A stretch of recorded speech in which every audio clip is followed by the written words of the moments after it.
Olá a todos, sejam mais uma vez bem-vindos ao canal Les Misérables Maçons. Meu nome é Michel de Nostradame. Nessa sequência de pranchas maçônicas, eu sou Vinícius Anaya e venho vos trazer mais uma prancha maçônica. Nessa vez também é uma prancha desenhada já como mestre, mas dirigida aos aprendizes. Como já disse, como já referi, eu irei ler a prancha na íntegra, mas não irei tomar a postura de loja. Pronto, sem mais demoras, vamos à prancha. A glória do soberano arquiteto de todos os mundos, em nome da maçonaria universal sob os auspícios da grande loja simbólica de Portugal, do rito antigo e primitivo do Mestre Misraim, respeitável loja Fênix, número 207, ao oriente de Oeiras, venerável mestre, respeitáveis mestres, meus queridos irmãos em todos os vossos graus e qualidades. O tema de hoje é luva e a colher do maçom. Antes de mais, como sempre, não vos falo, mas sim partilho os meus pensamentos, na esperança de os aperfeiçoar, para que no futuro possam ser úteis à humanidade. Use o cimento feito no coração, em todas as obras que tocar com as suas mãos. Começamos pelos 7 princípios herméticos.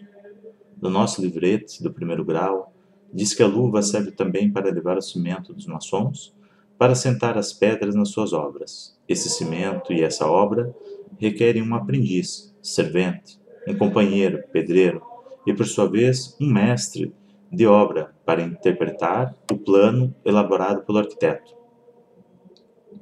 Há um instrumento que ignoramos, que é a colher do pedreiro, a trolha, aquela que leva o cimento às pedras, de forma a uni-las e garantir que as mesmas assim permanecem.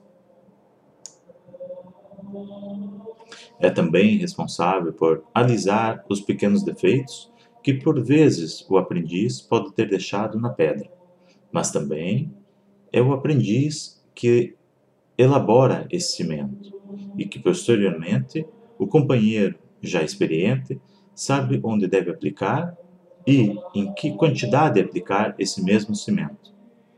Como instrumento que serve o pedreiro, faz lembrar o maçom de que é necessário a existência de um aprendiz para lhe fazer o cimento, que esse cimento deve ser elaborado com precisão para que tenha a consistência necessária para unir as pedras da obra que se propôs executar.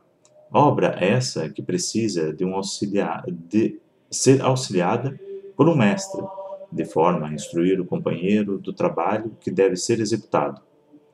Mas que cimento é esse, senão o próprio amor fraterno que liga os irmãos?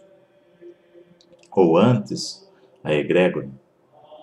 Quando, nos nossos atos, o cinzel não for devidamente preciso e as nossas interpretações do plano não estiverem em pleno alinhamento com o prumo, usemos a trolha e apliquemos o cimento para ajustar e corrigir essas imperfeições.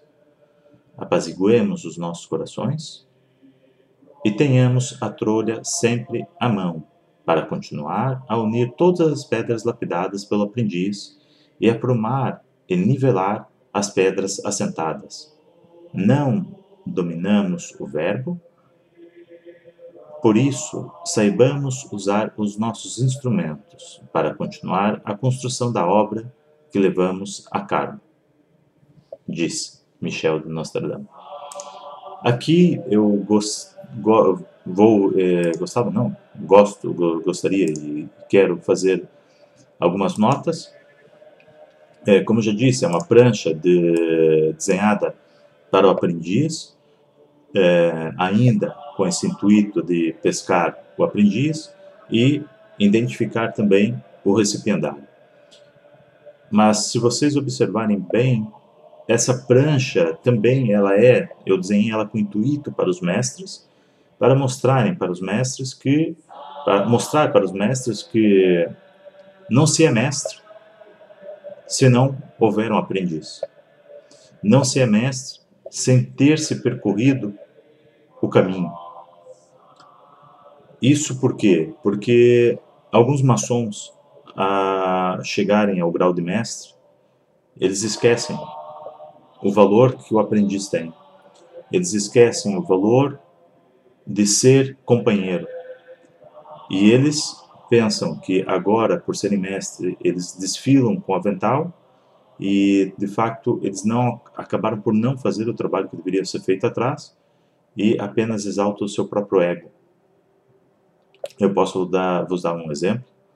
Houve um mestre que foi levado junto comigo. Nós fomos iniciados juntos, nós passamos a companheiros, a nossa exaltação para companheiro foi feita em conjunto, e a nossa exaltação para mestre também foi feita no mesmo dia. E esse irmão, nesse dia, nós os dois não tínhamos recebido o avental de mestre, porque foi iniciado nesse dia, foi exaltado nesse dia outros irmãos que vinham de fora de Lisboa, e nós tomamos a decisão que aqueles que vinham de fora de Lisboa receberiam os aventais na exaltação, e nós, como estávamos em Lisboa, não abdicaríamos de receber o avental nesse dia, porque não foi possível, logisticamente, ter os aventais à nossa disposição para a cerimônia. E, sendo assim, os aventais seriam entregues na próxima cerimônia que fosse realizada no grau de mestre.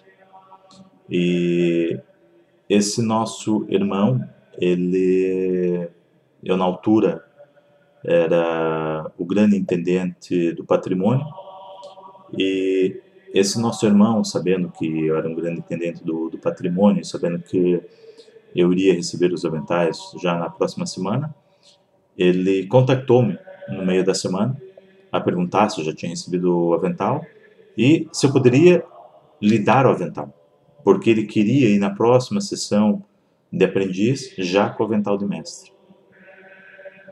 E eu disse: meu querido irmão, não cabe a mim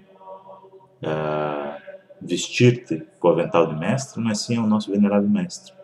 Se a decisão do nosso venerável mestre for, de facto, fazer a nossa vestidura na cerimônia, na nossa próxima sessão de aprendiz, assim ele o fará. Mas cabe somente a ele decidir. E ele ficou chateado comigo, ele não gostou. Ele, mas que mal tem, eu já sou mestre, eu tenho o direito de ir na próxima sessão já como mestre. E não com o avental de aprendiz. Claro, com o seu devido respectivo posição para companheiro. O que eu quero dizer com isso? Chegar a mestre não é nada. Infelizmente, eu também desenhei essa prancha porque se tu chegas a mestre, se tu és um mestre maçom, e pior ainda, se tu já estiveres nos altos graus e não tiveres a capacidade de preparar uma cerimônia de aprendiz, por exemplo, de preparar uma cerimônia de companheiro, de preparar uma cerimônia de exaltação sozinho, se tu não tiveres a capacidade para instruir claramente um aprendiz, instruir claramente um companheiro, e se já tiveres nos altos graus, não tiveres a capacidade para instruir um mestre, esse avental que tu usas, ele é apenas um acessório. Tu até podes usar a nossa frase, dizer que és maçom aquele que és reconhecido pelos outros irmãos, mas o teu reconhecimento se baseia apenas na tua vestimenta. Porque no coração, eles sabem que tu não és um mestre. E tu próprio sabes que não tens a capacidade para ser mestre.